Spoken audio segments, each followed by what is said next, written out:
Class record পেয়ে যাবে। আচ্ছা, এবার আমরা আসি অ্যানালাইসিস, ঠিক আছে? অ্যানালাইসিসের আগে একটা কথা বলি।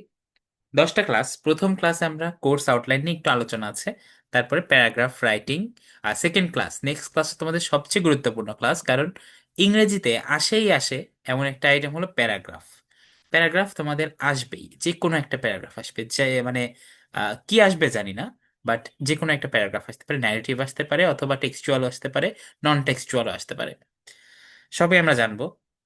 থার্ড ক্লাস ট্রান্সলেশনের উপরে, ফোর্থ ক্লাস কম্প্রিহেনশনের উপরে, ফিফথ ক্লাস রিয়ারেঞ্জের উপরে, তারপরে এক্সপ্লেনেশন, তারপরে পাংচুয়েশন মার্কস, এক্সপ্লেন। আচ্ছা, তোমাদের অনেক কিছু দেখে মনে হতে পারে যে এই জিনিসগুলো তো আসে না, কিন্তু এই জিনিসগুলো সিলেবাসে আছে, ঠিক আছে? হয়তো রিসেন্ট টাইমসে আসে না, বাট সিলেবাসে থাকলে আমাদেরকে আসলে প্রিপেয়ার করতে হবে, যে কোনো কিছু চলে আসতে পারে। ওকে, ওকে, চলো শুরু করা যাক আজকের ক্লাসটা। আমি তোমাদের প্রথমে যে কাজটা করব সেটা হলো, স্ক্রিনটা দেখতে পাচ্ছ কিনা কাইন্ডলি একটু জানাইও। আমি বোর্ডে ক্লাস নিতাম, ভাবলাম যে পরে দেখলাম যে বোর্ডে নেওয়ার মতো ক্লাস না আজকের ক্লাসটা। আজকের ক্লাসটা আমরা সবচেয়ে ভালো হয় যদি ইনফর্মালি বসে আলাপচারিতা করার মতো করে করি, তাহলেই বেটার। স্ক্রিনটা দেখতে পাচ্ছ, আশা করি দেখতে পাওয়ার কথা। ওকে, ওয়েট, কিছুক্ষণ ওয়েট করো, একটু ফুল স্ক্রিন করে নিই। ওকে, ফুল স্ক্রিন আছে।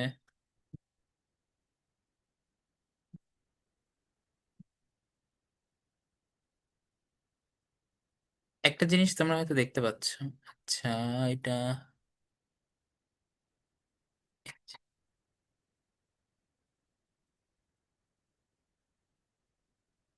আজকের ক্লাসের মেইন টপিকে আমরা চলে এসেছি, ঢাকা ইউনিভার্সিটির খ ইউনিট বা বি ইউনিটের ইংরেজি লিখিত অংশের কোয়েশ্চেন অ্যানালাইসিস। আমরা ইয়ার ওয়াইজ এই ব্যাপারটা দেখব। চলো দেখে নেওয়া যাক। আমার কথা ক্লিয়ারলি শোনা যাচ্ছে কিনা? আমাকে দেখা না গেলেও সমস্যা নাই, বাট আমার কথা শোনা যাচ্ছে কিনা এটা আমাকে একটু জানাও।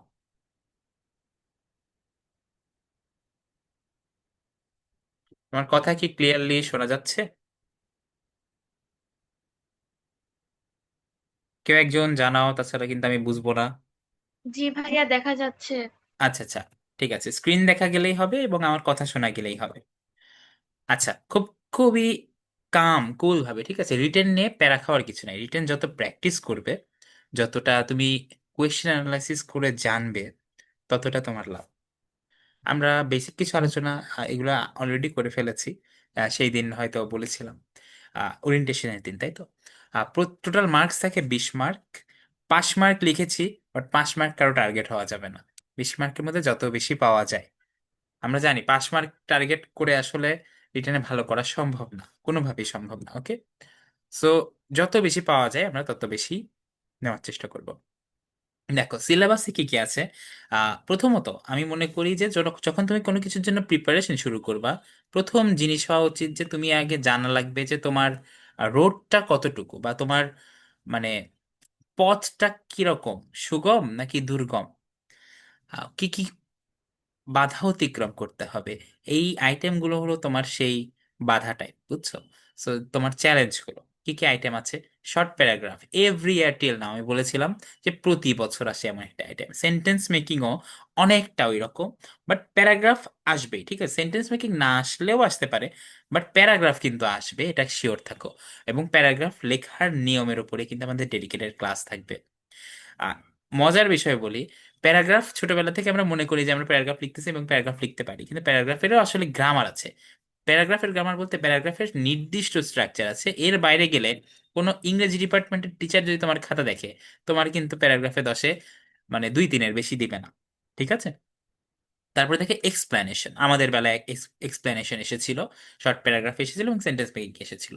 তারপরে দেখো gap filling with and without clues, অর্থাৎ এটা ছোটবেলা থেকে আমরা করে আসছি, এইচএসসি তে গ্যাপ ফিল করা, তাই তো, মানে শূন্যস্থান পূরণ করা। তারপরে দেখো ট্রান্সলেশন আছে, অনুবাদ। অনুবাদ ছোটবেলার মতো অনেক সহজ সহজ দেয় না দিলে। আর তারপরে দেখো আরো কিছু আছে যেগুলো কম আসে, রিঅ্যারেঞ্জিং, কম্প্রিহেনশন। কম্প্রিহেনশনটা অনুধাবন হিসেবে বাংলায় আসে, ঠিক আছে? বাংলায় আবার এই জিনিসটা প্রতি বছর আসে, বাট ইংরেজিতে আবার আসে না ইউজুয়ালি। তারপরে দেখো পাংচুয়েশন মার্কস আছে সিলেবাসে। অতঃপর দেখতে পাচ্ছি changing and transformation of sentence, অর্থাৎ ট্রান্সফরমেশনের প্রতিটা রুল কিন্তু সুন্দরভাবে তোমাদের জানতে হবে গ্রামার অংশে, ঠিক আছে? গ্রামার অংশ যখন পড়বো, সমস্যা নাই, ট্রান্সফরমেশনের উপরে একটা ক্লাস নিব ইনশাল্লাহ। আমি একটা ম্যারাথন টাইপ একটা লম্বা ক্লাস নিয়ে তোমাদের ট্রান্সফরমেশনের উপরেও একটা ক্লাস নিব। দেখো জেনারেল গাইডলাইন। হ্যাঁ, জেনারেল গাইডলাইনে একটু যদি বলি, প্রথমত রিটেনে ভালো করার জন্য আমি বলেছিলাম যে তিনটা উপায় বলেছিলাম। একটা হলো গ্রামাটিক্যালি কারেক্ট সেন্টেন্স লিখতে হবে। প্রথম একদম লাইন যদি দেখো তুমি, গ্রামাটিক্যালি কারেক্ট সেন্টেন্স তুমি দেখতে পাচ্ছ, grammatically correct sentence. Your sentences should be coherent with each other, একটার সাথে রেলেভেন্ট থাকতে হবে। কোহেরেন্ট বলতে ছন্ন ছাড়া হওয়া যাবে না। প্রথম বাক্যটা লিখলে একরকম, পরের বাক্য একদম কনটেক্সট ছাড়া কিছু লিখে দিলা, এরকম হওয়া যাবে না, ঠিক আছে? ইউজ অফ ভ্যারাইড সেন্টেন্স স্ট্রাকচার, শুধু সিম্পল সেন্টেন্সের ইউজ বা বেশি কমপ্লেক্স সেন্টেন্স বা কম্পাউন্ড সেন্টেন্সের ইউজ এটা করা যাবে না, ঠিক আছে? মানে অড লুকিং কিছু করা যাবে না। Simplicity is the best way to gain marks in written test. মানে তুমি যত সিম্পল থাকবা, যত স্বাভাবিক, ঠিক আছে, নর্মাল, যত প্রাণবন্ত থাকবা, যত প্রম্পট থাকবে, তুমি রিটেনে তত বেশি মার্কস পাইতে পারবা। অ্যান্ড সিনোনিমস ফর ডিফারেন্ট ওয়ার্ডস, মানে এক ওয়ার্ডের বারবার রিপিটেশন, এটা কিন্তু কখনোই মানে দেখতে ভালো লাগে না, শুনতেও ভালো লাগে না। ওয়ার্ডের ভোক্যাব জানতে হবে, নিজের ভোক্যাব একটু মোটামুটি এনরিচ করতে হবে, দেখো সিনোনিম ব্যবহার করতে হবে, এই জিনিসটা গুরুত্বপূর্ণ। Preparing an outline in your mind, একটা জিনিস আমরা করি না, সেটা হলো, তুমি কি জানো যে একটা ভালো প্যারাগ্রাফ লিখতে গেলে তোমার রাফ করতে হয়? খাতায় লেখা শুরু করে দিলাম আল্লাহর ওয়াস্তে, এভাবে কিন্তু প্যারাগ্রাফ লেখা হয় না। একটা ভালো প্যারাগ্রাফ লিখতে গেলে তোমার মনের মধ্যে ভেবে, তারপরে তোমার যে কোনো একটা জায়গায়, ছোট জায়গা হলেও হলো, রাফ করতে হয়। আমি এই জিনিসটা জানছি অনেক পরে, ঠিক আছে? আমি 9, 10, 11, 12 পার করছি, অনেক তারও পরে জানছি যে আসলে প্যারাগ্রাফ লিখতে গেলে কিভাবে প্যারাগ্রাফ লিখতে হয়।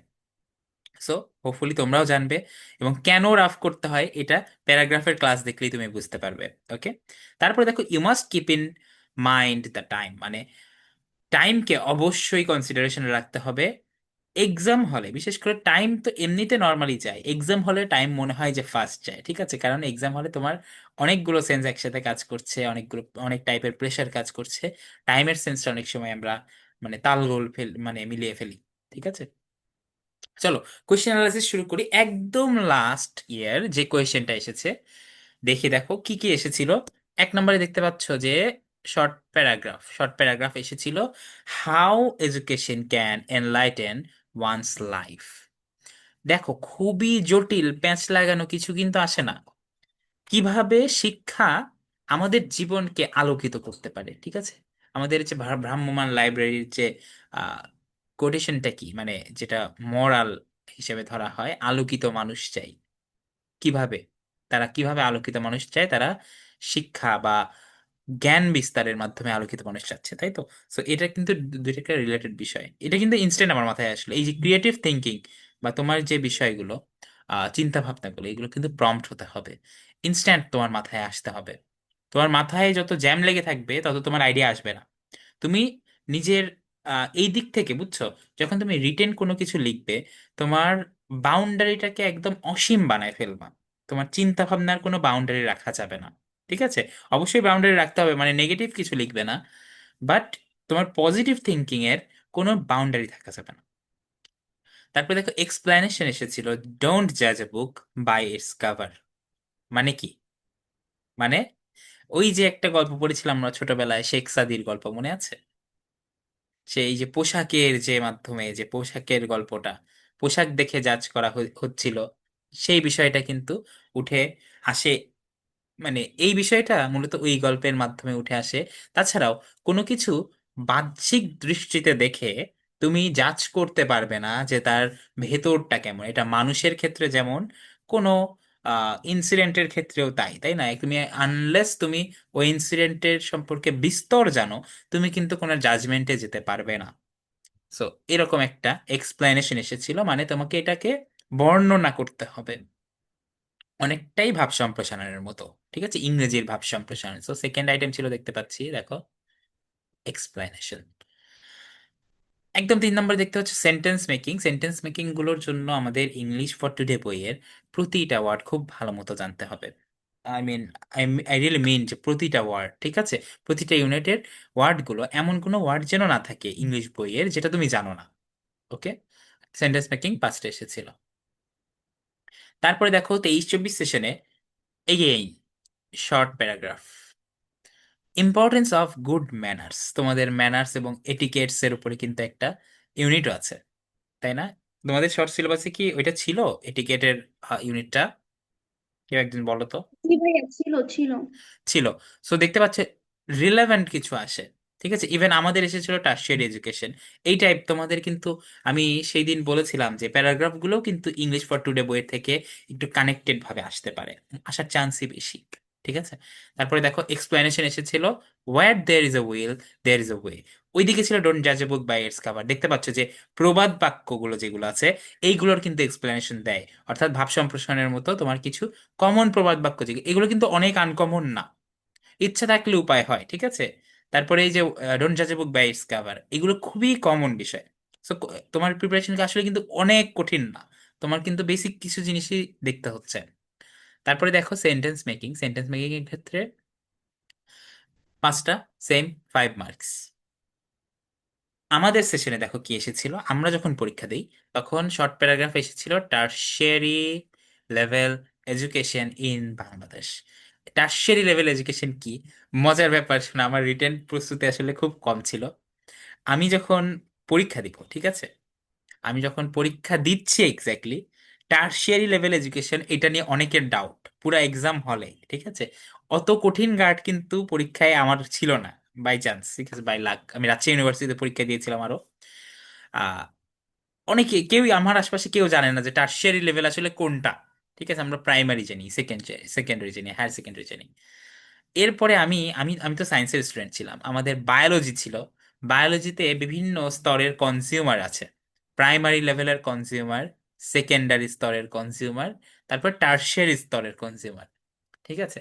আমি এভাবে চিন্তা করলাম যে প্রাইমারি, তাহলে প্রাইমারি এডুকেশন, ঠিক আছে, এই পর্যন্ত প্রাইমারি। তারপর সেকেন্ডারি, দেখো সেকেন্ডারি এসএসসি এবং এইচএসসি দুইটাই কিন্তু সেকেন্ডারি, একটা জাস্ট হায়ার সেকেন্ডারি। তো সেকেন্ডারি গেল, তার মানে টার্সিয়ারি কোনটা, এইচএসসির পরেরটা। তো এইভাবে আমি একটা আন্দাজে, মানে আন্দাজে ঢিল ছুটছিলাম, বাট এটা আসলে সঠিক। মানে টার্সিয়ারি লেভেল এডুকেশন মানে আসলে ইউনিভার্সিটি লেভেল এডুকেশনই। আমি বললাম তো, আমি আসলে আমি একটা ভুল করছিলাম অ্যাডমিশন টাইমে, সেটা হলো ইংলিশ ফর টুডে বইটাতে খুব বেশি ফোকাস দেই নাই, ঠিক আছে। আমি এমনিই শর্ট সিলেবাস পড়ছি, মানে আমি আসলে ফুল সিলেবাসও পড়ছিলাম না, বাট আমি বেঁচে গেছিলাম, ঠিক আছে, আমার লাভ ভালো ছিল। আর এই রিটেনটাই আমাকে, মানে আমি মেস আপ করি নাই, ঠিক আছে, আমি গেস করে হলেও আমি সঠিকটা লিখে দিয়ে আসতে পারছিলাম। সো অনেক কোচিং এর ভাইয়া বা তোমাদের ঢাবিতে পড়তেছে মানেই যে আসলে তার জীবনটা অনেক স্মুথ গেছে, সে অনেক পড়াশোনা করছে, অনেক ইয়া করছে, ঠিক আছে। সো এরকম না বিষয়টা, আসলে প্যারা আছে।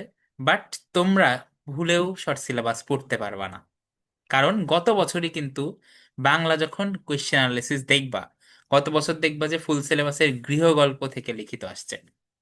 সো নো ওয়ে যে তুমি শর্ট সিলেবাস পড়তে পারবা, তাই না?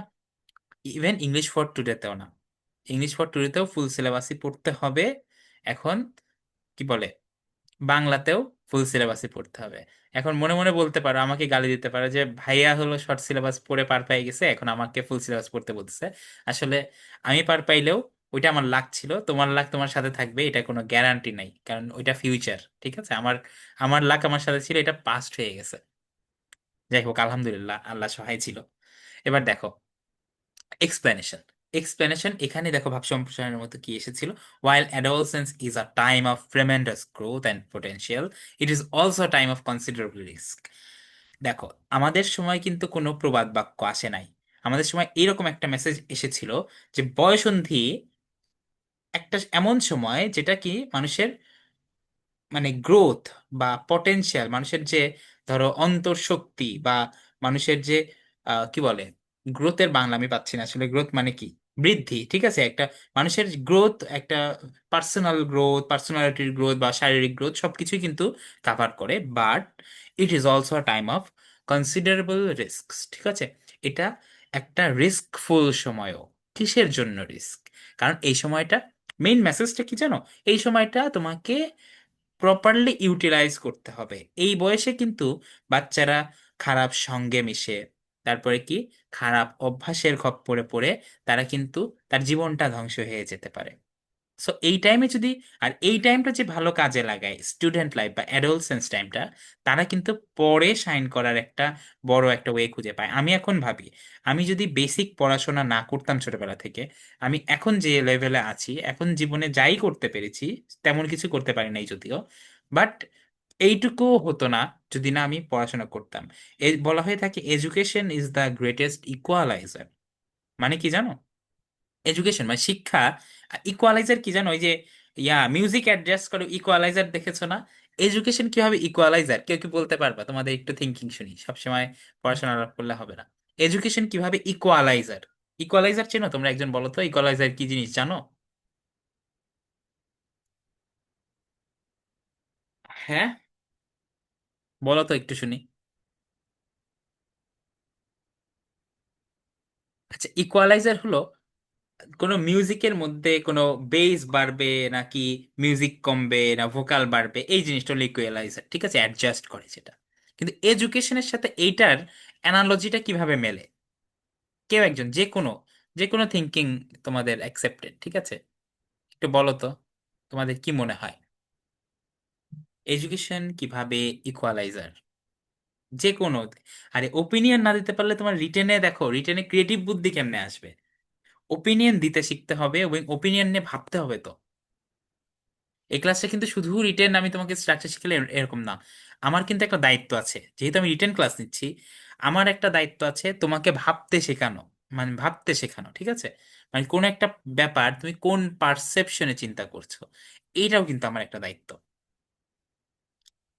তো একজন বলো, নাইলে আমি কিন্তু। হ্যাঁ, যেরকম মাহি বলো। হ্যাঁ হ্যাঁ ইকুয়ালাইজারে যেরকম বেস বেশি করা যায় বা আহ, কোনো ট্রেবল বেশি করা যায়, সেরকমই হুম। এডুকেশনের মাধ্যমে হলো আমাদের জীবনে আপস এন্ড ডাউন আসে। বিভিন্ন কিছু সিলেক্ট করতে পারি আমরা, বিভিন্ন ক্যারিয়ার অপশন থাকে, বিভিন্ন কিছু পড়ার অপশন থাকে আহ, এডুকেশনের মাধ্যমে। কাছাকাছি, but actually nice try, thank you. But actually এই এই লাইনের মধ্যে বা এই যে কথাটা বলা হয় education is the greatest equaliser, এটার মাধ্যমে, আচ্ছা তোমাদের যদি আমার কথা বুঝতে অসুবিধা হয় আমি একটু টেক্সটে লিখে দেই উপরে, দেখো এখানে লিখে দিচ্ছি, education is the greatest equaliser. দেখো আমি লিখেছি education is the greatest equaliser. এখানে মূলত কি বোঝানো হয়েছে আমি বলি। শিক্ষা মানুষকে কোন জায়গায় নিয়ে যেতে পারে এটার কোনো লিমিট নাই, ঠিক আছে? আমাদের সমাজটা ধরো বৈষম্যহীন না। আমরা কেউ জন্মাচ্ছে ধরো একজন রিক্সাওয়ালার ঘরে, কেউ জন্মাচ্ছে একজন এমপির ঘরে, তাহলে সমাজটা কিভাবে ইকুয়াল? সমাজটা কিন্তু ইকুয়াল না। কিন্তু শিক্ষা কিন্তু সেই ইকুয়ালিটি তৈরি করতে পারে কিভাবে? একজন এমপির ছেলে জীবনে যা করতে পারবে, একটা রিক্সাওয়ালার ছেলেও সেই লেভেলের কোনো কিছু করার সক্ষমতা রাখে যদি সে এডুকেশন রিসিভ করে, তাই তো? সে কিন্তু ওই রিক্সাওয়ালার ঘরে জন্ম নেওয়া সেই ছেলেটা, বা রিক্সাওয়ালা বলতে আমি কিন্তু কোনো পেশাকে ছোট করছি না, আমি সোশ্যাল ক্লাসের ডিসপ্যারিটিটা বোঝাচ্ছি, ঠিক আছে? দেখো, মানে সেই ঘরে জন্ম নেওয়া ছেলেটাও কিন্তু একদিন ওই এমপির ছেলেকে টেক্কা দিয়ে তার চেয়েও বড় কোনো পজিশনে যেতে পারে। কিন্তু এখানে কিন্তু সবচেয়ে বড় মিডিয়াম হিসেবে কাজ করে এডুকেশন, এই জন্য বলা হয় education is the greatest equaliser. আচ্ছা, যাই হোক, এই ব্যাপারটা গেল। তারপরে দেখো নেক্সট আইটেম আমাদের বেলায় কি ছিল, আমাদের বছরও সেন্টেন্স মেকিং কিলো ছিল, ঠিক আছে? তারপরে দেখেন, ওকে, স্ক্রিনটা বড় করি একটু।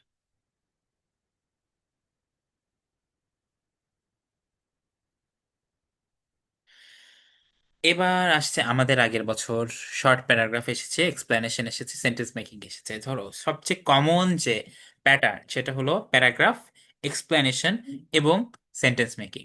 এই জিনিসটা মনে রাখবো। তো এই তিনটা আইটেম কিন্তু খুবই ভালো মতো পড়তে হবে, প্যারাগ্রাফ, এক্সপ্লেনেশন এবং সেন্টেন্স মেকিং। বাট এখানে একটা কথা আছে, এক্সপ্লেনেশন সবসময় যে একটা লাইন দিবে এমন না।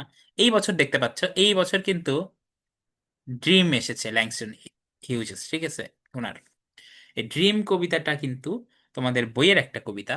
এবং তোমাদের আরো কিছু কবিতা আছে, শি ওয়াকস ইন বিউটি, এই কবিতাটা আছে।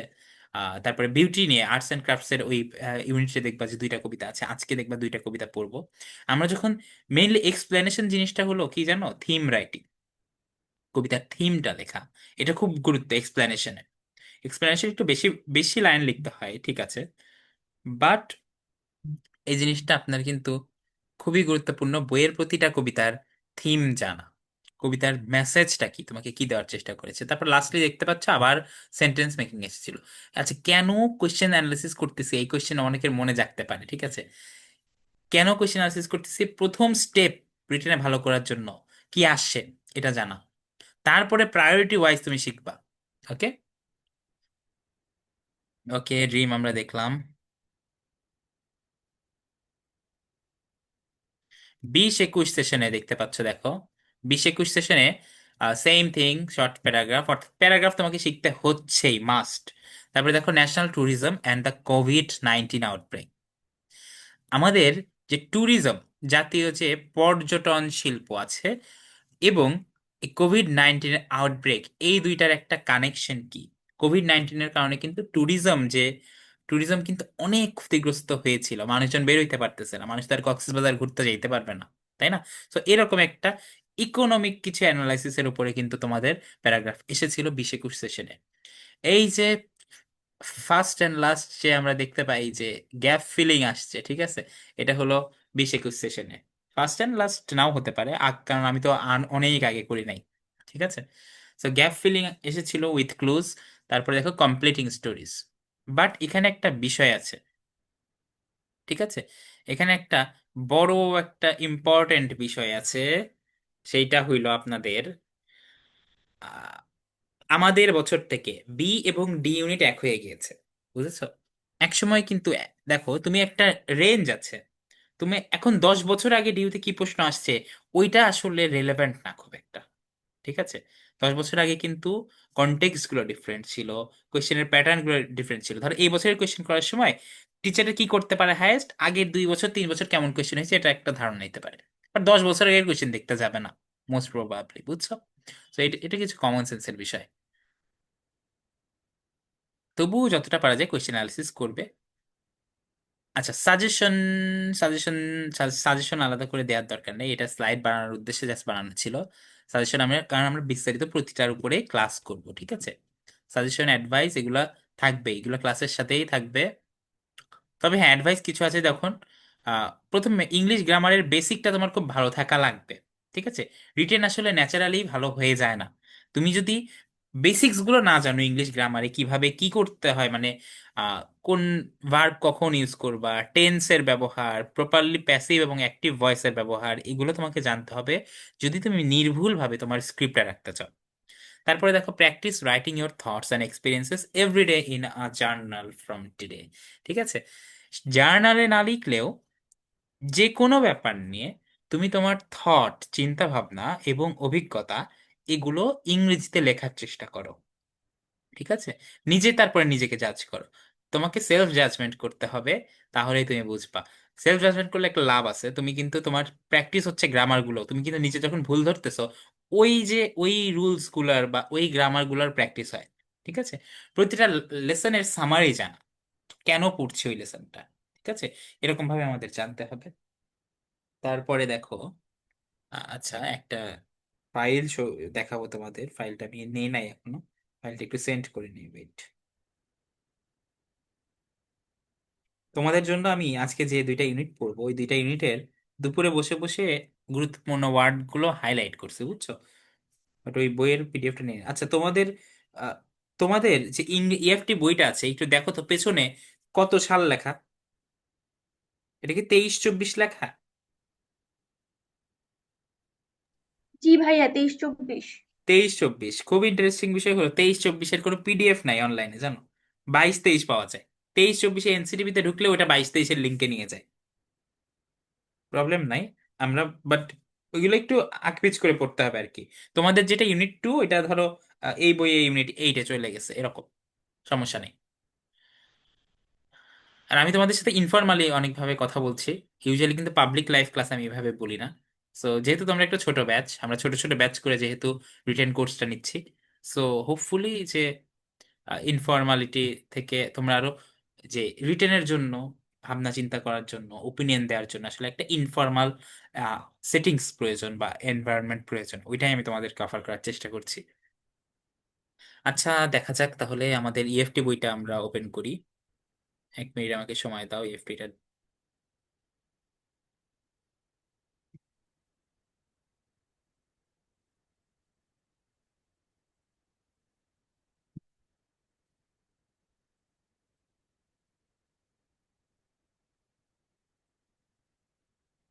ওকে, দেখতে পাচ্ছেন আপনাদের ইএফটি বই। ইএফটি বইয়ের তোমাদের ইউনিট 1 হলো people or institutions making history, এটা ইউনিট 1, ঠিক আছে।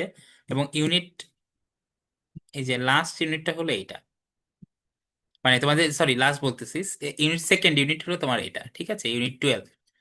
আচ্ছা, পিপল আর ইনস্টিটিউশনস মেকিং হিস্ট্রি বঙ্গবন্ধু থেকে কোয়েশ্চেন আসার চান্স কম, ঠিক আছে। আসার চান্স বলা যায় না, বড় পরিসরে আসার চান্স নাই। তবে দেখতে পাচ্ছ ইউনিট 1টা তোমাদের তো, হ্যাঁ আশা করি এই সেমটাই। কিছু কিছু ওয়ার্ড আমি দাগিয়েছি, দেখতে পাচ্ছ দাগানো আছে, হাইলাইট করা আছে। এই ওয়ার্ডগুলো আমার মনে হয়েছে আপাত দৃষ্টিতে, আমি যখন একটু চোখ বুলাচ্ছিলাম, এই ওয়ার্ডগুলোর অর্থ তোমরা জেনে নিতে পারো। চলো আমরা আলোচনা করি। মূলত গুরুত্বপূর্ণ কিছু ব্যক্তিত্ব নিয়ে তোমাদের ইউনিট 1। ওকে, আমরা এখন কিন্তু ইএফটি তে চলে গিয়েছি, কোয়েশ্চেন অ্যানালাইসিস শেষ। ইউএফটি পড়তে হবে তোমার সকল আইটেমের জন্যই, সো ইএফটিটাও আমরা কিন্তু দ্রুত এগিয়ে নেব। ইউনিট 1-এ দেখো, গুরুত্বপূর্ণ কিছু পার্সোনালিটি নিয়ে আলোচনা করা হয়েছে। বঙ্গবন্ধু শেখ মুজিবকে যতই এখন গালি দিক, but he is an important personality for the liberation war, ঠিক আছে, মানে আমাদের হিস্ট্রিতে পার্সোনালিটিটা ইম্পর্টেন্ট অনেক। তারপর দেখো আহ, আর কি কি আছে, নেলসন ম্যান্ডেলা আছে, এরপরে দেখবা এই যে অ্যাপার্থিডের যে প্যাসেজটা। তারপরে কল্পনা চাওলা এবং Valentina Tereshkova, if I am not wrong, হ্যাঁ। ওকে, এখানে বঙ্গবন্ধুর যে স্পিচ, 7 মার্চের স্পিচ, ওইটা দেওয়া আছে। দেখো কিছু তোমার ওয়ার্ড আছে, ডকুমেন্টারি, হেরিটেজ, ঠিক আছে, এগুলো আপনাদের জানা দরকার। ডকুমেন্টারি, এই যে এই স্পিচটা কিন্তু ওয়ার্ল্ড, ধরো এই যে memory of the world register, ইউনেস্কোর একটা প্রজেক্ট, এখানে কিন্তু একটা মানে একটা ডকুমেন্টারি হেরিটেজ হিসেবে স্বীকৃতি পেয়েছিল। এই ডকুমেন্টারি শব্দটার অর্থ কি জানো? প্রামাণ্য চিত্রটাই, ঠিক আছে। ভিডিও ডকুমেন্টারি বলতে প্রামাণ্য চিত্র বোঝায়, বা একটি ম্যানিফেস্টেশন, ঠিক আছে। যাই হোক, ইংরেজির অ্যান্সার ইংরেজিতে বলা আসলে খুব অকওয়ার্ড লাগে। এটা মেনলি তথ্যমূলক এরকম একটা বিষয় বোঝায়। তারপর একটু ওয়েট করো, তোমরা কয়জন জয়েন করেছো আজকের ক্লাসে? 16 জন, প্রবলেম নাই, রেকর্ড আছে। দেখো, হেরিটেজ শব্দটার অর্থ হলো ঐতিহ্য, ঠিক আছে। আমরা বলি না ঐতিহ্যবাহী, এরকম। তো এই স্পিচটা নতুন করে আমি তোমাদের জন্য হলো কি বলে, ওই রকম সময় নাই যে আমরা লাইন টু লাইন পড়বো। এই স্পিচ এমনিতেও আমরা একসময় 7ই মার্চ মানে এত মাইকে বাজাই তো, বাংলাটা একদম মুখস্থ হয়ে গেছে, এক লাইনের পর কি লাইন আসে। দেখো, আনফরচুনেটলি, আমরা সবাই জানি আনফরচুনেটলি মানে, ফরচুনেটলি মানে ভাগ্য, মানে সৌভাগ্যবশত, আর আনফরচুনেটলি এর আগে একটা প্রিফিক্স যুক্ত করে নিয়েছি, তখন হলো বিপরীত ওয়ার্ড হয়ে যায়, দুর্ভাগ্যবশত। তারপরে দেখো, ড্রাফট আ কনস্টিটিউশন, ঠিক আছে, ড্রাফট মানে খসড়া করা, ঠিক আছে, খসড়া। আর কনস্টিটিউশন শব্দটার অর্থ, তোমরা জিকে নিশ্চয়ই পড়ছো, জিকে প্রিপারেশন ভালো মতো নিও, জিকেটা একটু ঘাপলা করছিলাম আমার টাইমে, আমি করছিলাম আর কি। কনস্টিটিউশন, কনস্টিটিউশন শব্দটার অর্থ হলো সংবিধান, যে নীতিতে একটা রাষ্ট্র পরিচালনা করা হয়, ঠিক আছে। তারপরে দেখো, এই যে ওয়ার্ডটা দেখতে পাচ্ছো, ট্র্যাজিক, ট্র্যাজিক শব্দটার অর্থ হলো কি বলতো, মানে এখানে ট্র্যাজেডি শব্দটার মানে নিশ্চয়ই জানো, যে করুণ রস, ঠিক আছে, মানে ট্র্যাজেডি। আর ট্র্যাজিক বলতে এখানে কষ্টকর বা দুঃখজনক এইরকম একটা অর্থ ধারণ করছে। ক্রিমসন রেড, ঠিক আছে, ক্রিমসন রেড, রেড মানে জানো, একদম ধরো টকটকা লাল এই টাইপ একটা, এটা একটা লালের টাইপ আর কি। তোমরা মেয়েরা বলতে পারবা ভালো, মেয়েরা হলো কালারের অনেক শেড চেনো। ধরো ছেলেদের কাছে রেড রোজা, লাইট রেড রোজা, একদম ডার্ক রেড রোজা, অনেকটা এরকম। আচ্ছা দেখো, তারপর মার্শাল ল। মার্শাল ল আমরা জানি যে আইয়ুব খানের টাইমে 1958-এ ডিক্লেয়ার করা হয়েছিল। মার্শাল ল শব্দটার বাংলা অর্থ কি? সামরিক শাসন, ঠিক আছে, বা সামরিক আইন অনেকে বলে থাকে। তারপর এইখানে এই লাইনটা আমি করেছিলাম কারণ এটা চোখে পড়ছিল আমার। দেখো, I said we would carry out our discussions in the assembly. আমি বলেছিলাম যে আমরা, আচ্ছা ক্যারি আউট, তোমরা তো জানো যে ক্যারি মানে হলো বহন করা। এখন তুমি বলতে পারো যে জিনিসপত্র বহন করা যায়, ডিসকাশন কিভাবে বহন করা হয়, তাই না? ক্যারি আউট শব্দটার অর্থ আসলে বহন করা না। ক্যারিয়ার মানে কোনো কিছু এক্সিকিউট করা বা পারফর্ম, ঠিক আছে, কোনো কিছু করা মানে মেইনলি যে আমরা ডিসকাশন করেছিলাম, মানে করব, করতাম, এই ব্যাপারটা বোঝাচ্ছে। ক্যারি আউট এটা একটা ফ্রেজ, ঠিক আছে, এটা নির্দিষ্ট অর্থ হলো two execute or perform.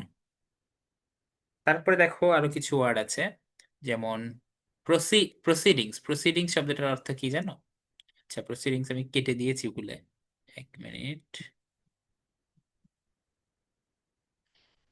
Proceedings মানে একটা কোনো কিছুর প্রসিজিওর আমরা বলি না, প্রসিজিওর বা একটা প্রসেস, ঠিক আছে। এই প্রসেসের জন্য যা যা করতে হবে, এই এই যে দ্য ফ্লো অফ ইভেন্টস, এটা হলো প্রসিডিংস, ঠিক আছে, মানে কোনো কিছু ঘটার বিভিন্ন steps. But it was dissolved all on sudden. আচ্ছা এই লাইনটা গেল। তারপরে দেখো কয়েকটা ফ্রেজ আছে, মূলত অ্যাপ্রোপ্রিয়েট প্রিপোজিশনের জন্য খুব গুরুত্বপূর্ণ। ডিপ্রাইভড অফ, কে বলবা ডিপ্রাইভড অফ মানে কি বলো তো? ডিপ্রাইভড অফ শব্দটার অর্থ কি? বঞ্চিত। বঞ্চিত, ঠিক আছে। এবং বঞ্চিত। এই অফ প্রিপোজিশনটা কিন্তু অলওয়েজ অ্যাপ্রোপ্রিয়েট ভাবে ফ্রেজাল হিসেবে বসে, ঠিক আছে, অর্থাৎ ডিপ্রাইভের সাথে অলওয়েজ অফ বসবে। তারপরে ম্যাসাকার্ড, ঠিক আছে, ম্যাসাকার মানে গণহত্যা, এটা ভার্ব হিসেবে ইউজ হইতে পারে। পিপল আর বিং ম্যাসাকার্ড মানে মানুষের উপর গণহত্যা চালানো হচ্ছে, ঠিক আছে। ওকে, আচ্ছা ম্যাসাকার এবং জেনোসাইড দুইটা কিন্তু আলাদা, এটা জানো? জেনোসাইড হলো একটা, যখন নির্দিষ্ট জাতি বা রেস এর ওপরে হেট্রেড থেকে গণহত্যা চালানো হয়।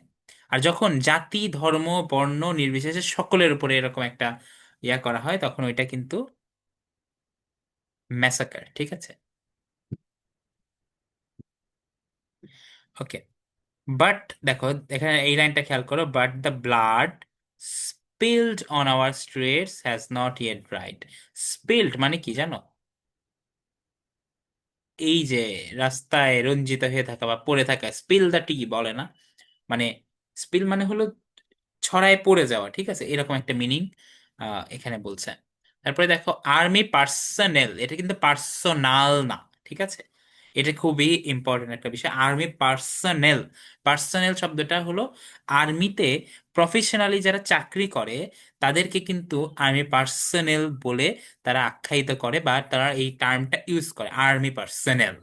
বাট পার্সন না কিন্তু, বা পার্সোনালও না, ঠিক আছে, বানানটা খেয়াল করতে হবে, NEL। তারপরে দেখো হার্ডশিপ। হার্ডশিপ মানে কঠিন সময়, ঠিক আছে, বা কঠিন সিচুয়েশন।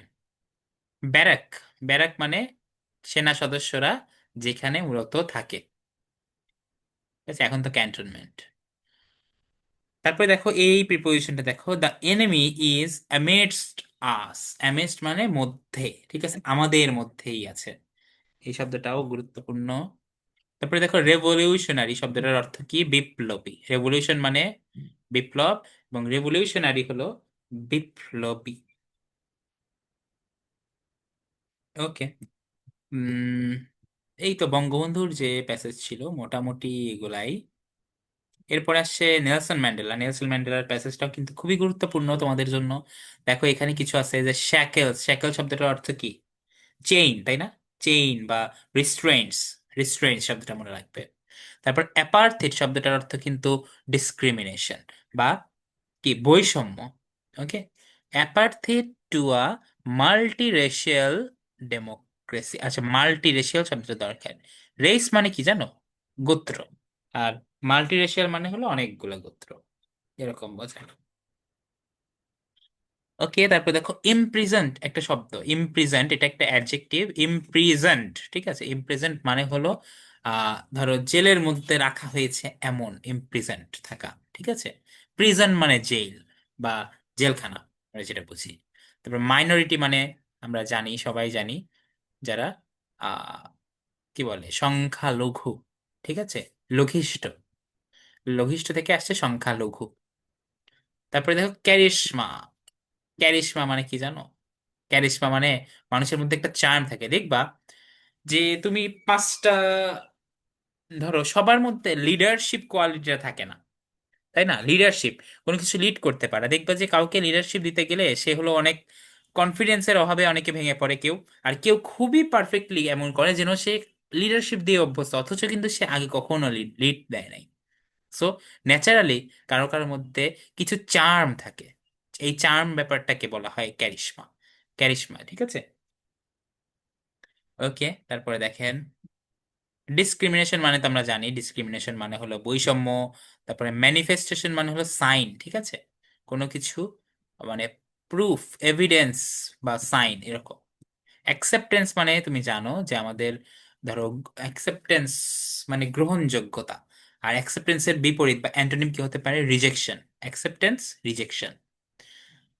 তারপর এই যে কেইজম, কেইজম শব্দটার অর্থ কি? আমি উচ্চারণটা নিয়ে শিওর না, আমি কিন্তু ইংলিশ ভার্সনের মানুষ হলেও আমি অনেক ভালো ইংলিশ পারি না। মানে ইংলিশ পড়াইতে পারি, ইংলিশ গ্রামার জানি, বাট একটু প্রনাউন্সিয়েশন ঝামেলা হতে পারে। এই শব্দটার অর্থ হলো ধরো পৃথিবীর পৃষ্ঠে যদি ফাটল থাকে, ঠিক আছে, ধরো এপাশ থেকে ওপাশের মাঝে ফাটল, এই ফাটলটাকে বলে এই যে চেইজম অথবা কেইজম, ঠিক আছে, এই বিষয়টা। প্রমিনেন্ট শব্দটার অর্থ কি? ফেমাস বা পপুলার, পপুলার। তারপরে দেখ পলিটিক্যাল রিপ্রেশন। রিপ্রেশন মানে জানা দরকার, রিপ্রেশন মানে হলো দাবায় রাখার যে ব্যাপারটা, ঠিক আছে, চাপিয়ে রাখা, রিপ্রেস করে রাখা, দমায় রাখা। পলিটিক্যাল রিপ্রেশন মানে রাজনৈতিকভাবে সেই যে দমায় রাখার যে প্রসেসটা। দেখো আনওয়েভারিং মেসেজ। আনওয়েভারিং মেসেজ মানে এটা একটা ফিক্সড মেসেজ, এটা একটা ক্লিয়ার, একটা ডিস্টিংক্ট বা একদম ফিক্সড মেসেজ। ওয়েভারিং মানে হলো এদিক ওদিক থেকে ধরো নড়চড় হয়ে যার, ওয়েভারিং, ঠিক আছে। ওয়েভিং বা ওয়েভারিং অনেকটা একরকম। আর আনওয়েভারিং মানে একদম ফিক্সড, এটা নড়ছে না এমন। তারপরে দেখ এপিসেন্টার। এপিসেন্টার বলা হয় পৃথিবীর সেন্টারকে। তারপর মিথিক। মিথিক শব্দটার মিথ মানে হলো পুরাণ, নট ওল্ড পুরাণ। এটা হলো পৌরাণিক বলি না আমরা, পুরাণ, সেই পুরাণ, ঠিক আছে। পুরাণ বানানটাও খেয়াল রাখতে হবে, মূর্ধন্য ষ কে, মূর্ধন্য ষ না, মূর্ধন্য আর কি, ঠিক আছে। আর মিথিক মানে পৌরাণিক, ঠিক আছে। টেস্টিমনি মানে এটা কোনো, ধরো সাক্ষ্য, টেস্টিমনি মানে কি? সাক্ষ্য, এটা হলো উইটনেস টাইপ একটা বিষয়। ডোমিনেশন মানে কি জানো? ডোমিনেশন শব্দটার অর্থ হলো কি বলে তোমাদের, এই যে একজন আরেকজনকে দাবায় রাখা বা অগ্রাহ্য করা, এই এই ব্যাপারটা বোঝাচ্ছে। হারমোনি মানে শান্তি, সম্প্রীতি ইত্যাদি। মেইনলি এই ইউনিটটাতে তোমাদের, মানে এই লেসনটাতে নেলসন ম্যান্ডেলা যেভাবে ব্ল্যাকদের রাইটস এর জন্য মানে স্ট্রাগল করেছেন তার জীবনে, তার জীবনের স্ট্রাগলটা তুলে ধরা হয়েছে। দেখো এখানে মিনিং রিলেটেড কিছু টপিক আছে। What does apartheid refer to in the title? Apartheid মানে কি? ডিসক্রিমিনেশন, অ্যান্সারটা হবে ডিসক্রিমিনেশন। তারপরে দেখো দ্য ওয়ার্ড আইকন। উনি একজন আইকন ছিল, এটা কোন ওয়ার্ড দ্বারা বোঝা যায়? আইকন মানে কি? আইডল, তাই না? আইডল ছিল। তারপরে দেখো শ্যাকেলস। শ্যাকেলস মানে চেইন, আমরা পড়েছিলাম, চেইনের সাথে সবচেয়ে যায় হলো এইটা, রিস্ট্রেন্টস। তারপরে দেখতে পাচ্ছ, দেখো রেস ডিসক্রিমিনেশন বা গোত্রের উপর যে বিভাজন বা বৈষম্য, এইটা বলতে কি বুঝাইছে? এটা আমি দেখলাম যে বাচ্চারা অনেকে কনফিউজ হয় যে এটা বি বলে অনেকে। বি, বি কিন্তু কোনোভাবে হবে না, এর একটা কারণ আছে, সেটা হলো competition among the members of a race. দেখো রেস ডিসক্রিমিনেশন, ডিসক্রিমিনেশন মানে কোনো একটা রেস প্রায়োরিটি পাচ্ছে, আরেকটা রেস পাচ্ছে না, এরকম বৈষম্য, তাই না? মানে এখানে একাধিক রেস আছে বা গোত্র আছে বা জাতি আছে, কিন্তু বি নাম্বার অনুযায়ী দেখো কম্পিটিশন অ্যামাং দ্য মেম্বার্স মানে একটা রেসেরই মেম্বারদের মধ্যে কম্পিটিশন, এইটা কিন্তু রেস ডিসক্রিমিনেশন না। যখন বিভিন্ন রেসের মধ্যে কম্পিটিশন বা ডিসক্রিমিনেশন, কম্পিটিশন থাকতে পারে বা ডিসক্রিমিনেশন যখন হয়, সিস্টেমিক যখন ডিসক্রিমিনেশন হয়, তখন ওইটাকে রেস ডিসক্রিমিনেশন বলে, যেটা হলো differences on the basis of caste, creed and colour. এই যে এই ইত্যাদির উপরেই তো রেস তৈরি হয়, তাই না? Caste, creed, colour, language, culture ইত্যাদি হতে পারে। তো এগুলোর উপরে ডিফারেন্স বেস করে আমরা রেস ডিসক্রিমিনেশন বলছি। তারপরে দেখো দ্য ওয়ার্ড ম্যানিফেস্টেশন। ম্যানিফেস্টেশন শব্দটার অর্থ হলো সাইন। ওই যে বলেছিলাম যে সাইন বা এভিডেন্স। হিলিং, হিলিং মানে হিল করা মানে হলো কোনো কিছু ধর ক্ষত স্থানকে সারিয়ে তোলা, ঠিক আছে, বা আঘাতপ্রাপ্ত স্থানকে আরো মানে আস্তে আস্তে তুমি অসুস্থ থেকে সুস্থ হয়ে ওঠা, এই ব্যাপারটা, এই প্রসেসটা হলো হিলিং। ঠিক আছে।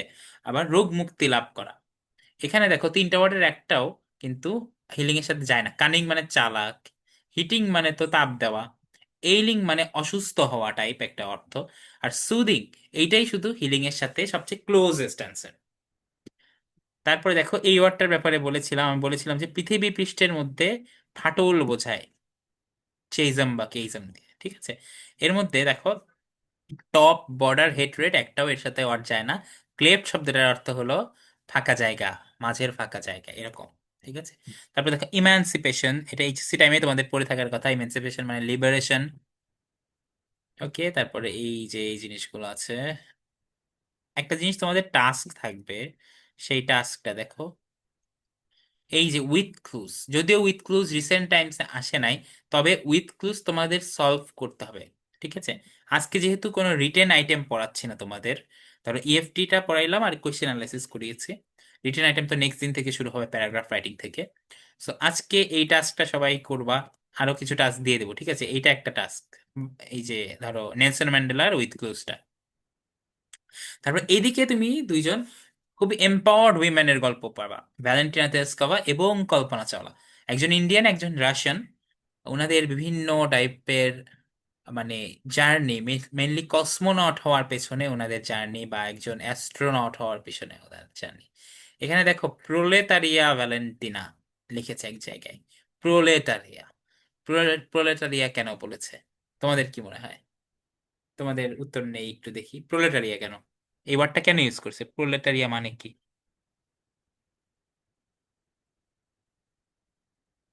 কেউ কি বলতে পারবা বা কেউ ট্রাই করবা? শ্রমিক শ্রেণী। হ্যাঁ, শ্রমিক শ্রেণী, এক্স্যাক্টলি। ভাইয়া ওই টাইমে রাশিয়াতে একটা গটো টাইপ ছিল, মানে এক শ্রেণীর মানুষ ছিল যাদেরকে প্রলেতারিয়েট বলা হতো। এক শ্রেণীর মানুষ আসলে কারা জানো? ওয়ার্কার ক্লাস বা শ্রমিক শ্রেণী, ঠিক আছে, যে কত বললো না। দরিদ্র।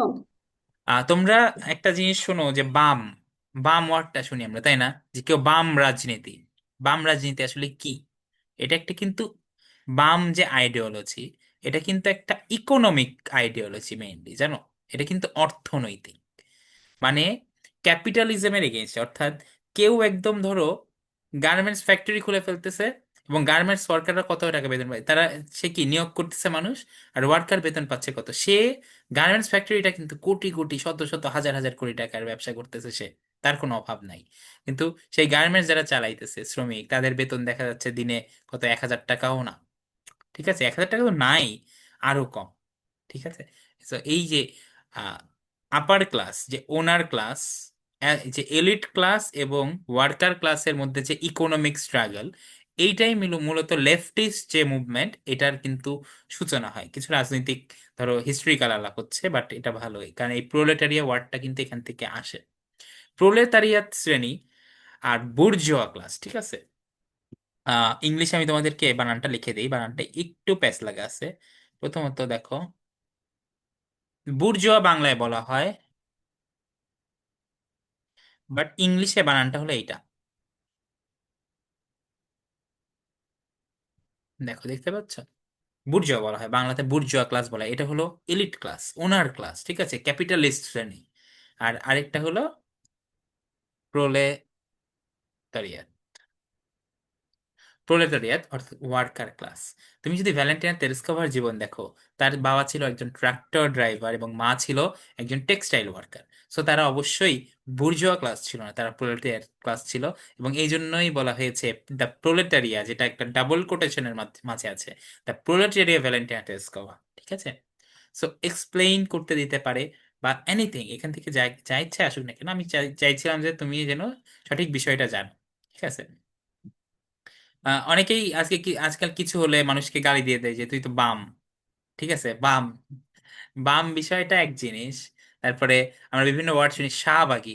শাহবাগী ওয়ার্ডটা আবার ডিফারেন্ট একটা জিনিস। শাহবাগী মানেই যে বাম রাজনীতি এমন না, শাহবাগী অন্য জিনিস একদম। শাহবাগী শব্দটা এসেছে 2013 সালের গণতন্ত্র, এই যে কি গণজাগরণ মঞ্চ আন্দোলন থেকে। ঠিক আছে, এই শব্দটা কিন্তু আগে ছিল না, এই শব্দটা রিসেন্টলি আসছে। বাট বাম রাজনীতি আর শাহবাগী জিনিসটা সেম না। ঠিক আছে, বাম রাজনীতি অর্থনৈতিক বিষয় পুরা, আর শাহবাগী হলো বাংলাদেশের কন্টেক্সটের একটা বিষয়, খুব ছোট বিষয়। ঠিক আছে, বাম রাজনীতির হিসেবে বা বাম আইডিওলজির হিসেবে। ওকে, মানে দুইটা ডিফারেন্ট, মেইন কথাটা আর কি এটা। ওকে, দেখেন, তারপরে ডিস্টেন্স লার্নিং। ডিস্টেন্স লার্নিং জিনিসটা কি? ঠিক আছে, ডিস্টেন্স লার্নিং মানে হলো তুমি এখন যেটা করতেছো, তুমি হলো ক্লাসে ডিরেক্ট আসা লাগে নাই, তুমি আমার সাথে কিন্তু বসে একটা মিটিং টাইপ অ্যারেঞ্জ করে তুমি কিন্তু আমার থেকে কিছু পরামর্শ নিতে পারতেছো বা আমার এক্সপিরিয়েন্স সম্পর্কে শুনতে পারতেছো। এটাই হলো ডিস্টেন্স লার্নিং। তুমি কিছু যদি শিখতে পারো, তুমি যদি বিন্দু মাত্র কিছু লার্ন করতে পারো, তাহলে এটা ডিস্টেন্স লার্নিং। ওকে, তারপরে দেখো প্রোলেটারিয়া, এটা তো বললাম। ফল্টলেসলি, ফল্ট মানে দোষ, আর ফল্টলেসলি মানে কোনো দোষ ত্রুটি ছাড়াই। জীবনে কি কি ঘটে এনাদের, এটা একটু পড়ে নিবা। আমি মেনলি তোমাদের একটু আগায় দিচ্ছি পড়াটা। হুম, হরাইজন মানে দিগন্ত। প্রেসিডিয়াম, প্রেসিডিয়াম মানে হলো পার্মানেন্ট এক্সিকিউটিভ মেম্বার, এই ব্যাপারটাকে অনেক ক্ষেত্রে প্রেসিডিয়াম বলা হয়। ঠিক আছে, পার্মানেন্ট একটা এক্সিকিউটিভ মেম্বার হিসেবে। এবং একটা ইন্টারেস্টিং বিষয় আছে, দেখো লাস্ট লাইনটা পড়ো এই প্যাসেজের। এখানে বলেছে, on the 17th birthday when she was invited by the Russian Prime Minister Vladimir Putin, যখন ভ্যালেন্টিনা তেরেস্কোভা পুতিনের দ্বারা ইনভাইটেড হয়েছিল তার 17th বার্থডেতে, she expressed her desire to fly to Mars, অর্থাৎ সে মার্সে যাওয়ার ইচ্ছা পোষণ করে। ঠিক আছে, মার্স গ্রহে যাওয়ার ইচ্ছা পোষণ করে, even if for a one way trip. মানে তার আসলে ইচ্ছাটা কিরকম লেভেলে বোঝাচ্ছে যে ওয়ান ওয়ে ট্রিপ মানে সে যদি কখনো ফিরেও না আসতে পারে, ধরো সে মারা যাবে, এরকম জানলেও তার ওই ইচ্ছাটা থাকবে যে সে মার্সে যাবে। ওয়ান ওয়ে ট্রিপ মানে তুমি একটা স্টার্টিং পয়েন্ট থেকে আরেক জায়গায় গেলা, কিন্তু তুমি আর ব্যাক করবে না সেই স্টার্টিং পয়েন্ট, অর্থাৎ সে পৃথিবীতে আর ব্যাক করবে না, এমন একটা ইচ্ছা পোষণ করেছে। তারপরে কল্পনা চাওলার এখানে আছে, দেখো ম্যাল ফাংশন মানে কোনো কিছু প্ল্যান অনুযায়ী কাজ না করা, ফাংশন করার কিছু ফাংশন করার কথা ছিল কিন্তু এটা ফাংশন করে নাই বা কাজ করে নাই, ম্যাল ফাংশন করেছে। নেসেসিটেটিং, আমরা নেসেসারি ওয়ার্ডটা অনেক কমনলি জানি তাই না, নেসেসারি মানে প্রয়োজনীয়, বাট নেসেসিটেটিং মানে হলো এটার ভার্ব। ঠিক আছে, নেসেসারি এর ভার্ব হলো নেসেসিটেট, এখন এটা মানে হলো প্রয়োজন হওয়া। ঠিক আছে, বা প্রয়োজন বানানো এরকম।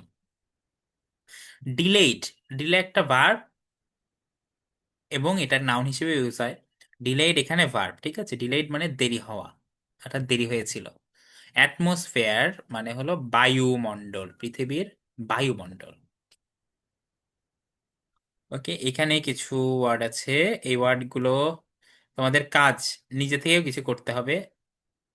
বেশি ওয়ার্ড মিনিং বললে ক্লাস বোরিং লাগবে। ঠিক আছে, এইটাও একটা টাস্ক আপনাদের, আমি লিখে দিই।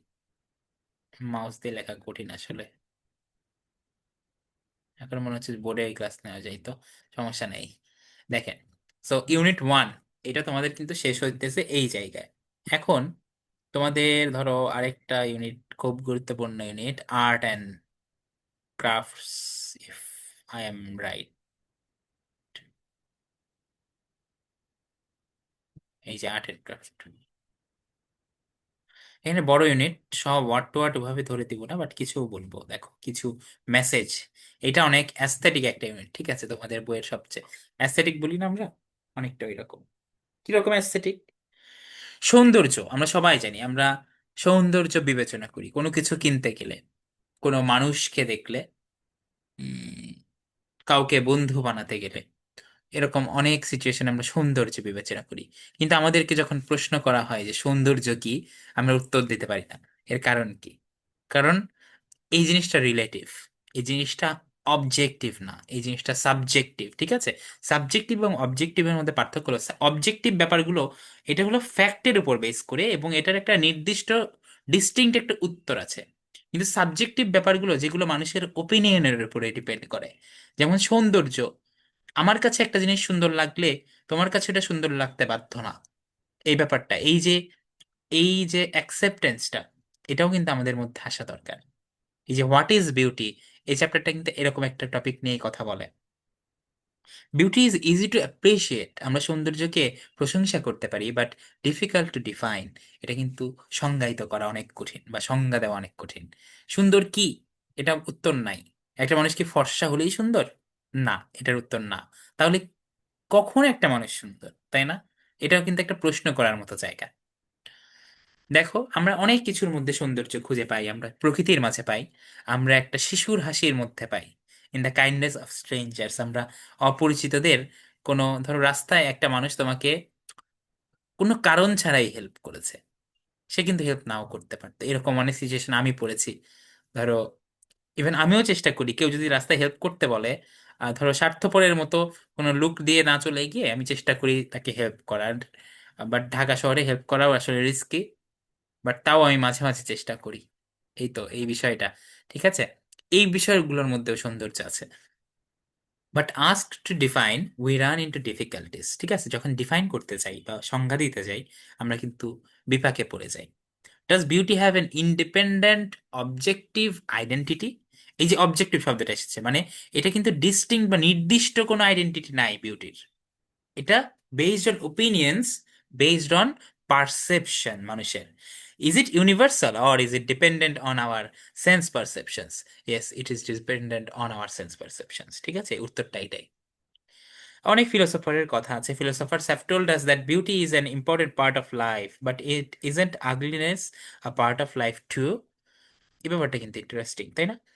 সৌন্দর্য জীবনের অনেক বড় একটা অংশ, কিন্তু এই যে সৌন্দর্য বাদে যা কিছু আছে, যা কিছু সুন্দর না আমাদের কাছে, সেটাও কি জীবনের অংশ না? তো এরকম, এই জন্য বলেছি এই টপিকটা ভাবার মতো একটা টপিক, ঠিক আছে? এখানে তোমার বইয়ে সৌন্দর্য নিয়ে দুইটা কবিতা দিয়েছে, একটা হলো লর্ড বায়রনের আর একটা এমিলি ডিকিনসনের।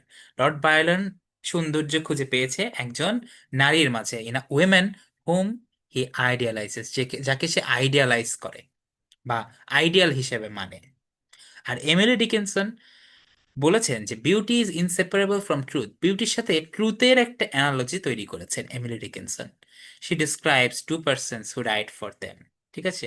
সে আহ, দুইটা পার্সনের ব্যাপারে বলছেন যে যারা একে অপরের জন্য মারা গিয়েছে and are now buried in tombs near each other, এবং যারা কাছাকাছি কি, তারা দাফন আছে। আচ্ছা চলো লর্ড বায়রনের কবিতাটা একটু দেখে নিই। মেইনলি এখানে একজন উইমেনের মাঝে সে বিউটি খুঁজে পেয়েছেন, শি ওয়াক্স ইন বিউটি। এই যে এটাই বলেছেন যে শি ওয়াক্স ইন বিউটি, মানে সেই আসলে একটা চলতি ফিরতি বিউটি, ঠিক আছে? মানে সে কি, সেই আসলে সৌন্দর্য, like the night of cloudless climes. আচ্ছা, ক্লাইম শব্দটার অর্থটা একটু জেনে নাও, ক্লাইমেট থেকে ক্লাইম এসেছে, ঠিক আছে? ক্লাইম বলতে রিজিয়ন বোঝায়, আর রিজিয়নের ক্লাইমেট অনুযায়ী দেখো, ক্লাউডলেস এটা হলো তার ক্লাইমেট, আর ক্লাইম বোঝাইছে যে এর এই cloudless region and star skies and all that's best of dark and bright meet in her aspect and her eyes, তার চোখের সৌন্দর্য বর্ণনা করেছেন, ঠিক আছে? এরকম অনেক বেশ কিছু। আচ্ছা শোনেন, কবিতাগুলো বেটার হয় আমরা যখন থিম রাইটিং পড়বো, ঠিক আছে? আমরা কবিতার জন্য কোর্স আউটলাইন যখন দেখেছো, তুমি যে কাজটা করবা, তোমাদের কিছু কাজ বুঝিয়ে দেই, ঠিক আছে? ক্লাসে আমি অনেকক্ষণ ধরেই কথা বলছি। তোমাদের কাজ হবে, এই যে এই দুইটা কবিতা আছে, এই দুইটা কবিতা কিন্তু যেহেতু আগের পয়েটদের লেখা, এখানে কঠিন কঠিন কিছু ওয়ার্ড আছে, বাট ওয়ার্ডের এই পৃথিবীতে, এই অনলাইন যুগের পৃথিবীতে কি ওয়ার্ডের অর্থ খুঁজে বের করা এত কঠিন? তুমি গুগলে সার্চ করবে, অর্থ জানার চেষ্টা করবে, ঠিক আছে? যদি না জানো অর্থ জানতে হবে তোমাকে, ঠিক আছে? সো প্রতিটা ওয়ার্ডের অর্থ যেন তুমি জানো। তোমাদের আজকে টাস্ক দিব, ওয়েট, তোমাদের আজকে হোমওয়ার্কটা একটা টাস্ক দিব, যেহেতু আজকে রিটেন কোনো আইটেম পড়াচ্ছি না, প্র্যাকটিস জমা দিবে না। আজকে তোমাদের একটা টাস্ক হবে এই দুইটা কবিতার যত কঠিন কঠিন ওয়ার্ড আছে এগুলোর অর্থ নিজে খুঁজে বের করবা এবং এগুলোতে একটা বাক্য লিখবা। ঠিক আছে? তুমি যদি বাক্য লেখো তাহলেই তুমি এই ওয়ার্ডগুলো আত্মস্থ করতে পারবা। Okay. I died for beauty, I died for beauty but was scarce adjusted in the tomb when one who died for truth was laid in an adjoining room। আচ্ছা, প্রতিটা কবিতার থিম নিয়ে আমরা আলোচনা করব। আজকের ক্লাসের টাইমটা খুব বেশি একটা নাই, আমি সারাদিন কথা বলতেছি আজকে, বলেই যাচ্ছে। ঠিক আছে? আর আরেকটা বিষয় দেখি, ফোক মিউজিক। ফোক মিউজিকটা ইম্পর্টেন্ট কেন জানো? ফোক মিউজিকটা প্যারাগ্রাফ হিসেবে আসার মতো একটা জিনিস। বলতেছি না যে আসবেই, বাট এই যে ডেসক্রিপটিভ যে লেসন গুলো আছে এগুলো সম্পর্কে একটু হলেও তোমার ইনফরমেশন, ঠিক আছে, ভেতরে দেখবে যে ইনফরমেশন আছে ফোক মিউজিক সম্পর্কে, এগুলো কিন্তু তোমার জানা দরকার। এই জিনিসগুলো থেকে ধরো ডিরেক্ট তোমার রিটেনে কম্প্রিহেনশন টাইপ আসে না, রিসেন্ট টাইমসে আসে নাই। কম্প্রিহেনশন বলতে প্যাসেজ দিয়ে তোমার কোয়েশ্চেনের উত্তর এভাবে দিবে না, বাট তোমাকে যে জিনিসটা দিবে সেটা হইলো তার প্যারাগ্রাফের মধ্যে ইনফিউজ করে দিতে পারে এই টপিকটা। তারপরে সেন্টেন্স মেকিং দিতে পারে, এখানকার কোন একটা শব্দ নেই, শব্দ মাস্ট, প্রতিটা ওয়ার্ডের অর্থ জানতে হবে, এটা মাস্ট বলছি কারণ সেন্টেন্স মেকিং এ কোন ওয়ার্ড চলে আসবে তুমি জানো না। একটা ওয়ার্ডে কিন্তু 1 মার্ক, বুঝতেছো? একটা এমসিকিউ এর মার্ক কিন্তু একটা ওয়ার্ডে। সো 5 মার্ক কিন্তু একদম বরাদ্দ থাকে যায় তোমার 100 মার্কের পরীক্ষায়, এই যে সেন্টেন্স মেকিং যদি আসে, এবং আসার চান্স অনেক। এটা কিন্তু বেশ মানে প্রায় বছরই এসেছে। সো এখান থেকে ওয়ার্ডের অর্থগুলো জানবে। এখানে ফোক মিউজিকের বিভিন্ন ক্যারেক্টারিস্টিক সম্পর্কে বর্ণনা করেছে, সব মুখস্থ করতে হবে না, ঠিক আছে? তুমি জাস্ট জানার জন্য জানবে, যেন পরীক্ষায় প্যারাগ্রাফ আকারে যদি আসেও তুমি যেন লিখতে পারো, তুমি যেন মোটামুটি ভালো মতো লিখতে পারো। ঠিক আছে? একদম কিন্তু তোমাকে A to Z line to line মুখস্থ করবা না। রিটেনের প্রথম শর্ত ক্রিয়েটিভ রাইটিং করতে হবে, বা নিজের থেকে চিন্তা ভাবনা করে ওপিনিয়ন দিতে হবে নিজের। বইয়ের কথা হুবহু মুখস্থ করা যায় না, ঠিক আছে? এটা আসলে হয় না। ছোটবেলা থেকে আমাদের অনেক কিছু শেখানো হয়েছে, গেলানো হয়েছে, বাট বড় হয়ে আমরা আসলে বুঝি যে ভুলগুলো কোথায় ছিল। এটা অনেকটা এরকম বিষয়। তো এখানে ফোক মিউজিক নিয়ে আছে কি বেশ কিছু, দেখো, সারি গান, ভাটিয়ালি গান, কোথায় কোথাকার, এগুলো যদি ডিরেক্ট কোয়েশ্চেন আসে না।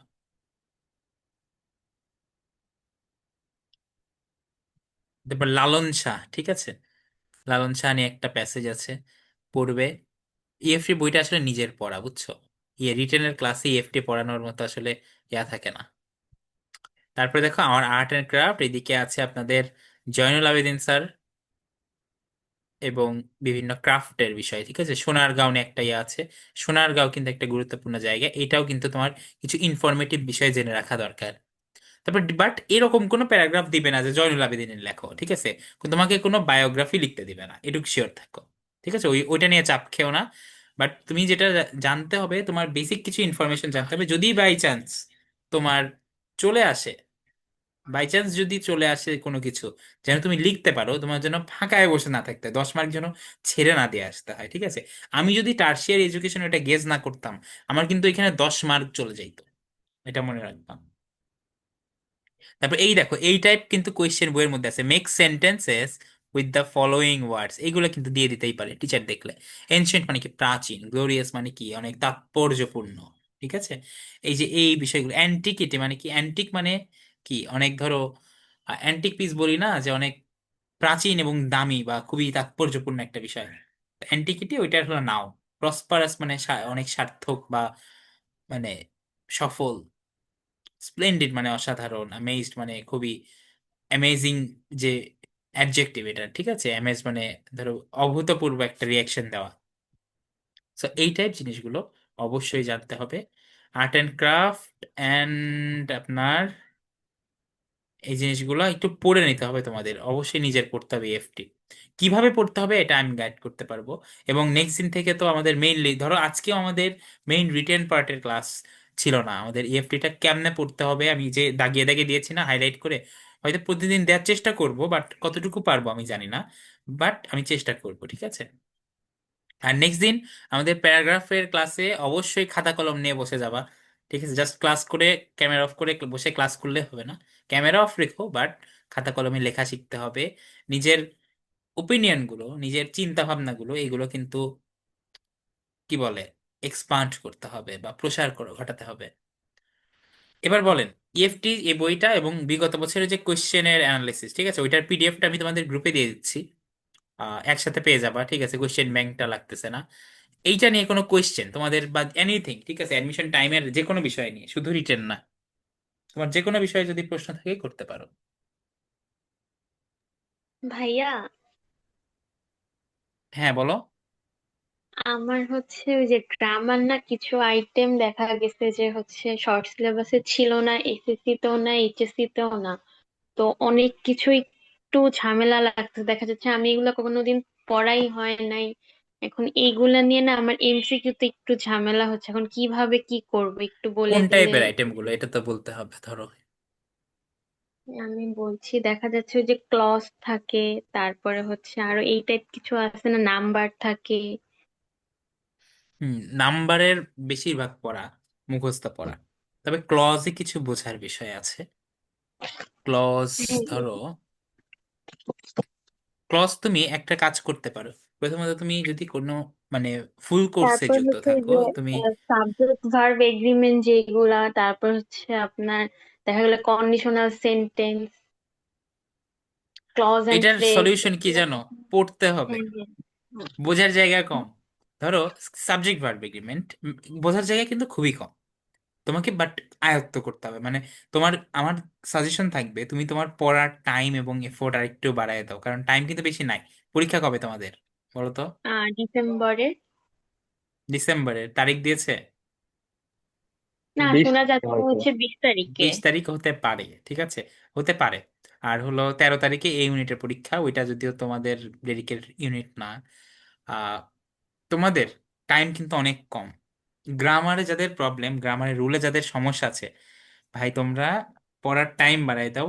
অ্যাকচুয়ালি মানুষ বলে না যে 10 ঘন্টা 12 ঘন্টা পড়ে, আসলেই পড়ে মানুষ, ঠিক আছে, পড়তে হয়। তোমাকে বুঝতে হবে যে তোমার সিচুয়েশন কেমন এবং তোমার কি এফোর্ট দেওয়া উচিত। তুমি যদি ধরো, যদি বোঝো যে তোমার গ্যাপ আছে কিন্তু ইফোর্ট দেওয়ায় গাফিলতি রাখো, তাহলে একটু পেইন হয়ে যাবে, তোমার পরের দিকে যে আর কাভার করতে পারবে না। ভাই সো এগুলা হচ্ছে পড়বো নাকি হচ্ছে ওই যে প্র্যাকটিস করে না, বাট পড়বো কোথা থেকে তুমি একটু বুঝার জন্য। তুমি কোন বইটা ফলো করো? ইংরেজি তুমি ধরো মাস্টার্স ফলো করলেও হইলো, অ্যাপেক্স ফলো করলেও যায়, ইংলিশ বিচিত্রা ফলো করলেও তা, ঘুরে ফিরে ব্যাপারগুলো সেম, ঠিক আছে। ধর ক্লজ টপিকটা একটু একটু ট্রিকি আছে, বাট ধরো রাইট ফর্ম অফ ভার্ব বা সাবজেক্ট ভার্ব এগ্রিমেন্ট, কন্ডিশনাল, এইটা পৃথিবীর সব বইয়ে সেম, ঠিক আছে।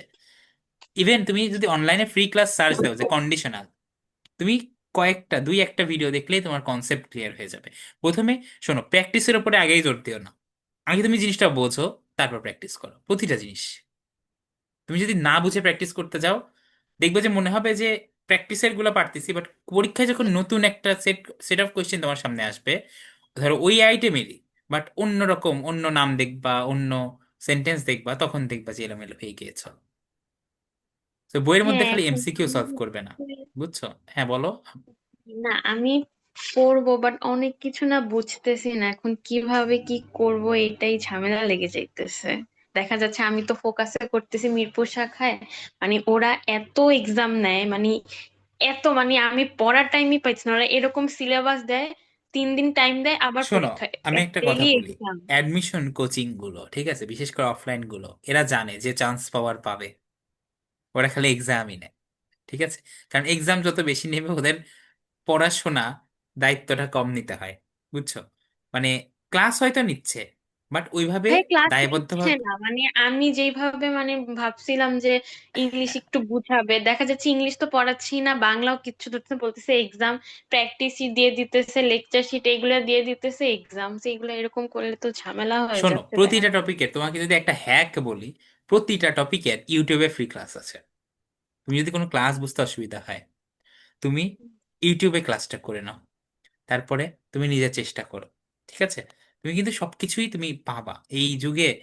যদি তোমার আসলে, এই যুগে কিন্তু বইয়ের অভাবে কেউ পড়াশোনা করতে পারবে না, এটা কঠিন, ঠিক আছে। এই যুগে হলো এত ডিজিটালাইজ হয়েছে, প্রতিটা জিনিস তুমি ইউটিউবে পাবা। আর আরেকটা বিষয় হলো তোমাদের কি বলে, তোমাদের বইটা, ঠিক আছে, তোমরা কিন্তু বই দ্রুত পেয়ে যাবা। এবং আমরা প্রথমে আমাদের একটা রিটেন বই আনার প্ল্যান করছিলাম, বাট আমরা ভাবলাম যে পরে শর্ট টাইমে আসলে আমাদের বইটা এই মুহূর্তে লঞ্চ করা তোমাদের জন্য, তোমাদের কথা ভেবেই আমাদের বাজারে সবচেয়ে বেস্ট যে বইটা, আমরা ওনাদের সাথেই কোলাবোরেশনে গিয়ে তোমাদের ওই বইটাই দেবো। অ্যাসপেক্টের রিটেন হ্যাক্স একটা বই আছে। পরে আমরা এই বছর বই আনবো না, জাস্ট বিকজ এই কারণে যে ধরো আমরা রিস্ক নিতে চাচ্ছি না শর্ট টাইমে একটা, এটা রিস্কের বিষয়, তোমাদের সাথে রিস্ক বিশেষ করে। সো আমরা ধরো তোমাদেরকে 15 তারিখের মধ্যে ইনশাল্লাহ, কালকে বইটা মার্কেটে আসবে, মানে অ্যাসপেক্টের এই বছর রিটার্ন হ্যাক্সটা কালকে মার্কেটে আসবে। তোমরা অ্যাজ সুন অ্যাজ পসিবল পেয়ে যাবা, ঠিক আছে? বিশেষ করে যারা বই সহ এনরোল করেছো, মানে আমাদের যে 1500 টাকার যে প্যাকেজটা নিয়েছো ওইটাতে তোমরা বই পেয়ে যাবা। এবং বইটা আমি বলে দিলাম যে রিটার্ন হ্যাক্স যেটা আছে অ্যাসপেক্ট সিরিজের, ওইটা আমরা পাঠিয়ে দেবো এবার, ঠিক আছে? ওইটা আমি আবার একটু অফিসিয়ালি আমি গ্রুপে জানিয়ে দেবো, এখনো জানানো হয়নি। আজকেই অ্যাকচুয়ালি অ্যাসপেক্টের সাথে আমাদের কথা হয়েছে এই বিষয়ে। ওকে, আর কোনো বাংলা আর কোয়েশ্চেন ইংলিশ থাকলে বই বলো, কি আলাদা দেওয়া হবে? কোয়েশ্চেন থাকলে বলেন। বাংলা আর ইংলিশ বই কি আলাদা দেওয়া হবে নাকি? মাহি, বুঝতে পারি নাই, বাংলা আর ইংলিশ পরীক্ষা? না ভাইয়া, বই বই যে বইটা ও, দিচ্ছে বাংলা ইংলিশ বই কোনটা? মানে বুঝি নাই, কোয়েশ্চেনটা বুঝি নাই। অ্যাসপেক্টের অ্যাসপেক্টের যে রিটার্ন বইটা আছে ওটা কি বাংলা ইংলিশ হয়? ইংলিশে ওইটা কোনটা দেওয়া দুইটাই, হবে? মানে বইয়ের মধ্যে দুইটাই, বাংলা ইংলিশ দুইটাই আছে, বুঝছো? মানে রিটেনে যে 40 মার্ক আছে তোমার, ওইটা সবকিছু কভার করবে এই বইটা। এবং তুমি যদি মার্কেট অ্যানালাইসিস করো, এটাই হলো রিটেনের জন্য সবচেয়ে প্রমিনেন্ট। পরে ভাবলাম যে তোমরা এনরোল করেছো রিটেনে সবচেয়ে ভালো করার জন্য, আমরা আপাতত বইগুলো ঘেটেও দেখলাম যে অ্যাসপেক্টের বইটা, ধরো আমরা যেটা লিখবো ওইটাও হয়তো ভালো হবে, বাট এটা শর্ট টাইমে হচ্ছে, তো আমরা ওই রিস্কটা তোমাদের উপরে নিতে চাইতেছি না। সো বাজারে যেটা সবচেয়ে প্রমিনেন্ট, মার্কেটে সবচেয়ে ভালো হিসেবে পরিচিত, আমরাও দেখছি। সো ওইটা আই গেস তোমাদের জন্য বেটার হবে। আর হ্যাঁ বলো, Oppo A3s তুমি আনমিউট করেছিলে, তোমার নাম কি বাই দেবে?